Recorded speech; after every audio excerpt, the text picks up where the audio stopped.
Hola y bienvenidos a nuestro quinto tema, programa de fluidos corporales.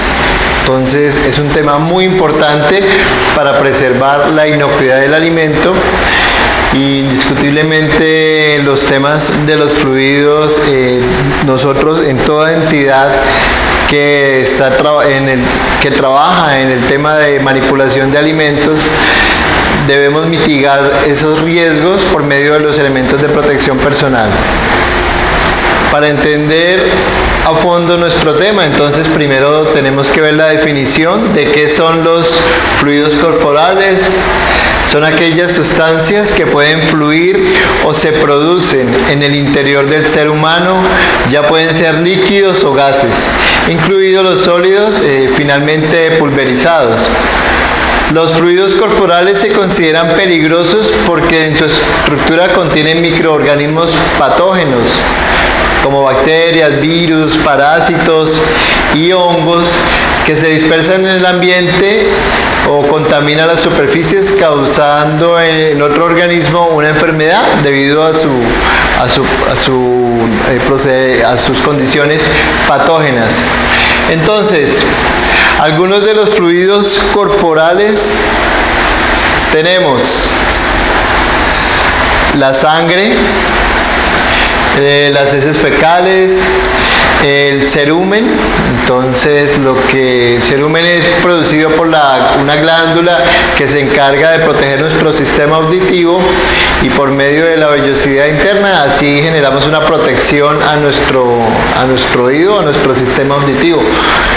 La flema, los fluidos de cavidades estériles, entonces ahí tenemos las lágrimas, la secreción por la nariz, la secreción de la mucosa conjuntiva, normalmente se conoce como las lagañitas, ¿sí? La orina, la saliva, el sudor y la émesis, que son las náuseas, ¿sí? Bueno, entonces, ¿cuál es el objetivo general de nuestro tema? Entonces, lograr que con este programa se pueda actuar oportunamente en caso de algún accidente. Objetivo específico: se debe contar con la capacitación apropiada y los materiales necesarios. Entonces todo nuestro equipo de colaboradores debe contar con una capacitación mínima, básica, de cómo proceder cuando haya un accidente. Establecer mecanismos para evitar que los flujos corporales se conviertan en fuente de contaminación del producto. Entonces nosotros tenemos que tener protocolos para mitigar estos riesgos, tanto preventivos como correctivos. Concientizar a los empleados para que reporten los incidentes y se sientan en confianza para hacerlo, que no tengan vergüenza o miedo. Entonces, uno de los pilares fundamentales en las buenas prácticas de manufactura es el ambiente laboral. Cuando nuestra compañía tiene un buen ambiente laboral, entonces facilita que podemos trabajar con respecto a este proceso de concientización.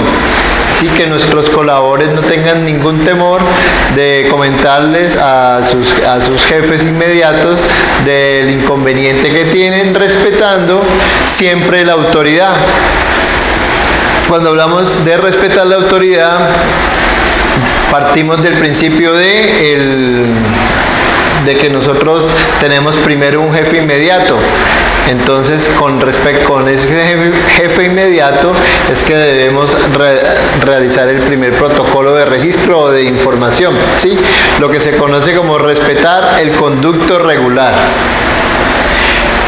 Este programa tiene como objetivo responder al incidente a través del cuidado de la persona afectada y asegurar que los productos, materia prima y material de empaque, equipo de protección y superficies de contacto con el producto se manejen en forma que prevenga que sea contaminado y que éste llegue al cliente o al consumidor final. Entonces, nuestro protocolo debe estar diseñado y enfatizado en prevenir estos riesgos. El programa el programa se establece para que el personal sepa cómo responder para mantener la seguridad de la persona afectada y la seguridad del producto, lo que nosotros producimos en nuestra planta. Entonces, prevenir la contaminación por empleados que estén infectados con enfermedades de transmisión sanguínea y que pueda transmitirse a través de los alimentos.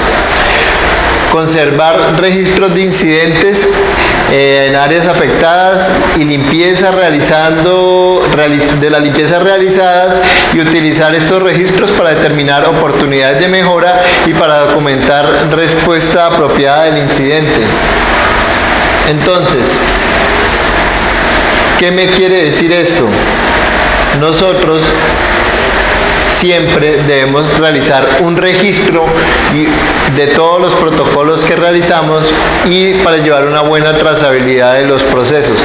Cuando un colaborador tiene algún reporte de algún incidente o de algún accidente, entonces nosotros debemos llevar un registro ¿para qué? Para hacerle un seguimiento, conocer la evolución y así poder tomar decisiones para las mejoras. Entonces recuerden que la única forma de yo poder mejorar un proceso es registrarlo. Si yo no registro, no voy a poder mejorarlo. ¿Ok? ¿Qué compone entonces este programa de capacitación? Todos los empleados deben haber recibido una inducción en este programa a fin de que tengan conocimiento de las medidas a seguir en caso de alguna emergencia. Entonces nosotros en nuestra compañía debemos generar espacios de aprendizaje para que nuestros colaboradores en la compañía sepan cómo reaccionar, sepan cómo realizar una acción correctiva y, lo más importante, acciones preventivas con respecto a estos riesgos. ¿Qué debemos hacer? Controlar la contaminación de los productos alimenticios a partir de los fluidos corporales de la compañía, entonces como sangre o secreciones, etcétera, todos los que vimos anteriormente, que sean o puedan ser vector para las enfermedades de transmisión alimentaria. Entonces debemos realizar este control. Además de las lesiones de trabajo, si un empleado tiene una cortadura o herida que pueda convertirse en una fuente de contaminación, el personal debe informar a su supervisor inmediato. El supervisor es responsable de determinar si el empleado puede continuar trabajando en el área así tenga la herida cubierta, o si debe ser retirado del área para no ir a generar ninguna contaminación. Entonces recuerden que todo esto debe hacer con base en el conducto regular. ¿Sí? El jefe inmediato, el jefe de área, debe estar en la capacidad de saber tomar las decisiones para agilizar una respuesta rápida. No tenga que hacer un protocolo de después informar a un jefe de un cargo más alto o a otra persona. No, la idea es que el jefe inmediato de cada área tenga la potestad para actuar y dar una respuesta oportuna, porque recuerden que está en peligro no solo la salud de nuestros colaboradores, sino que el objetivo de este programa y de este tema es mitigar los riesgos a la contaminación. Bueno,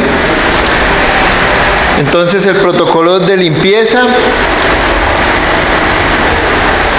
importante, el aseo personal. Entonces nuestros colaboradores, la legislación colombiana me indica inclusive que con respecto al aseo personal, entonces está el baño diario, cepillarse los dientes,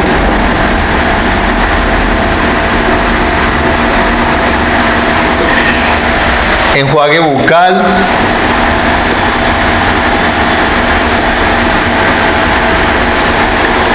se sugiere que tengamos un buen aseo en nuestro cabello, o sea, hacerlo con un champú, uñas cortas y limpias,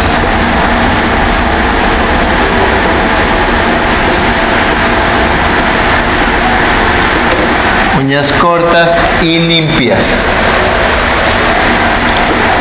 cabello recogido,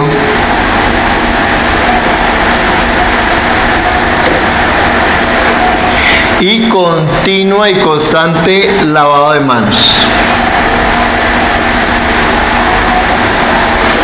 Entonces estas son las recomendaciones para tener un buen aseo personal. Entonces recuerden: baño, cepillarnos los dientes, enjuague bucal, champú, uñas cortas y limpias, cabello recogido y constantemente estarnos lavando las manos. Recuerden que cuando se habla de lavado de las manos, si tenemos dentro de los elementos de protección personal asignados a nuestra labor los guantes, igual los guantes debemos estarlos desinfectando constantemente, realizando las mismas maniobras y el protocolo del correcto lavado de manos. Entonces, buenas prácticas de manufactura. Nuestros colaboradores pues indudablemente deben haber realizado el curso de buenas prácticas de manufactura, deben tener el carnet, y en el cual pues realizaron un aprendizaje de todos los protocolos que se deben manejar para mantener la inocuidad del alimento. Cuando ocurre un accidente, después de que la persona involucrada ha sido atendida, se debe enfocar la limpieza del área afectada, incluyendo los equipos, estructura y productos. Entonces, cuando ocurre este accidente, lo primero que debemos hacer es detener las operaciones del área. Primer punto. Segundo, ponga en cuarentena todo el producto que está en el área afectada. Tercero, acordonar el área afectada para evitar propagación de los contaminantes potenciales. Cuarto punto, eliminar cualquier producto expuesto a algún fluido corporal. Quinto punto, limpiar cuidadosamente el área, usar guantes, equipo de protección personal, usar cloro para la desinfección correcta de las áreas. Entonces, las personas que van a hacer la limpieza de un área contaminada por un fluido corporal, además de tener sus elementos de protección personal asignados para realizar esta labor, debe utilizar el delantal para proteger los elementos de protección personal, o sea, el uniforme, que ojalá la persona que va a realizar esta labor tenga ropa antifluidos. Entonces, cuando va a hacer un proceso de limpieza de un fluido corporal, debe utilizar sí o sí el delantal. La persona que va a hacer el proceso de limpieza debe usar las monogafas para proteger los ojos de cualquier salpicadura, contaminación por algún vapor. Entonces, igual las monogafas deben cumplir las condiciones mínimas, que es la protección en la parte superior y la protección lateral. La persona que va a realizar ese protocolo, entonces, adicional, debe tener el gorro antifluido, un gorro en tela antifluido, recordando el principio de que el gorro con tela antifluido debe cubrir todo el cabello y los oídos. Y adicional, pues debe realizarlo con unos guantes, preferiblemente de neopreno o de látex, si no son alérgicos, el guante industrial que le proteja las manos de cualquier tipo de contaminación. Entonces, cuando se realiza, cuando vamos a limpiar el área, ¿sí?, hay que recordar que el primer punto que debemos hacer es limpiar. Entonces, tenemos el fluido, nosotros vamos a limpiar. Cuando yo realizo una acción de limpieza, quiere decir que estoy removiendo la suciedad visible, o sea, que además necesito hacerlo con detergente.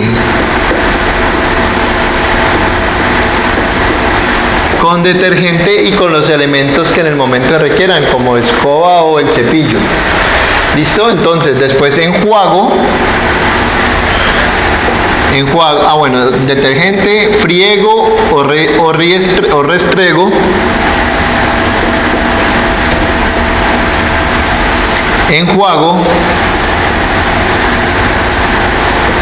Y después debo desinfectar el área. Entonces, aquí me está hablando de utilizar cloro para la desinfección del área. Entonces se sugiere una solución de hipoclorito de sodio. Entonces recuerden que ya vimos la dosis que se debe realizar de hipoclorito con respecto al área que vamos a desinfectar según las partes por millón. Entonces el hipoclorito también depende de la concentración del mismo, ¿no? Entonces, si nosotros en nuestra empresa trabajamos con un hipoclorito comercial, recuerde que en la etiqueta siempre está indicado la concentración que tiene de hipoclorito, lo mismo que el hipoclorito industrial, que por lo general viene entre el 13 y el 15%, o sea, de mayor concentración. Entonces realizamos la fórmula para la dosis exacta que se debe aplicar para el tipo de desinfección dependiendo del área. Bueno. Sexto punto, entonces eliminar todos los residuos de materia. Entonces todo lo que tenga contaminación hay que eliminarlo. Eliminar todo el equipo usado en la limpieza para evitar la propagación del fluido corporal. Una vez terminada la limpieza, una persona debe realizar la inspección del área, liberar el equipo para que continúe la operación y llevar un registro. Entonces ya llega la persona asignada al área, debe hacer una inspección, verificar que correctamente se limpió y se desinfectó y dar la orden para que se reanude las operaciones en ese lugar. ¿Ok?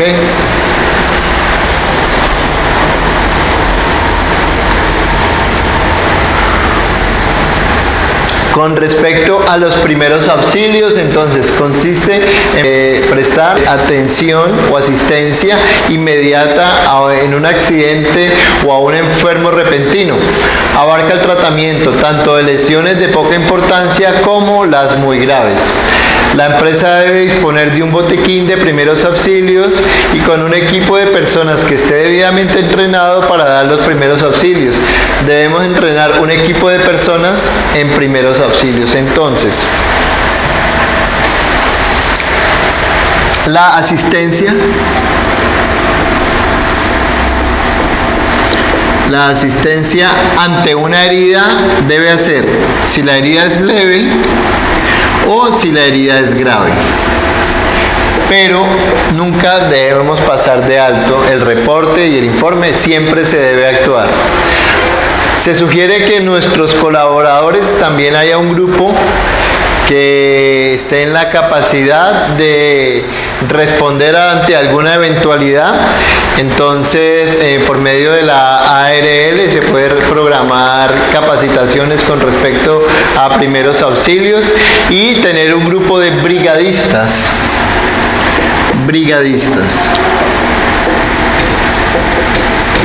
Entonces, los brigadistas son colaboradores de diferentes áreas de nuestra empresa que están capacitados para atender cualquiera de estas emergencias o novedades. Bueno, el kit de emergencia para incidentes de fluidos corporales. Con respecto al kit, dice: en cada una de las sedes se dispone de un kit de emergencias para el caso de incidentes o accidentes que involucren los fluidos corporales. Es importante que esté claramente identificado cuántos kits dispone y dónde están ubicados. Entonces, todos nuestros colaboradores deben estar en la capacidad de saber la ubicación de dónde están los kits y deben haber unas personas encargadas de su correcta manipulación, o sea, que estén capacitadas, ¿ok? Durante los últimos años, la necesidad de contar con acciones planificadas para mejorar el control de la inocuidad de los alimentos comenzó a cobrar importancia tanto en el nivel nacional, provincial como local. La duplicación de tareas, la fragmentación de las medidas de vigilancia y la falta de coordinación entre los diferentes organismos encargados del control de los alimentos llevaron a los actores del sistema a buscar alternativas para optimizar las actividades diarias de control, armonizar criterios de trabajo y articular proyectos. Por ende, la planificación y programación de las tareas se ha convertido en la base de las acciones de control exitosas para la prevención de las setas. Entonces, recuerden que las setas, enfermedades producidas por los alimentos, que nuestros colaboradores y a nivel institucional se ha detectado que es importante este protocolo, que así minimizamos el riesgo de contaminación de los alimentos. Entonces, importantísimo que nuestra compañía organice pronto estas capacitaciones para todos los colaboradores.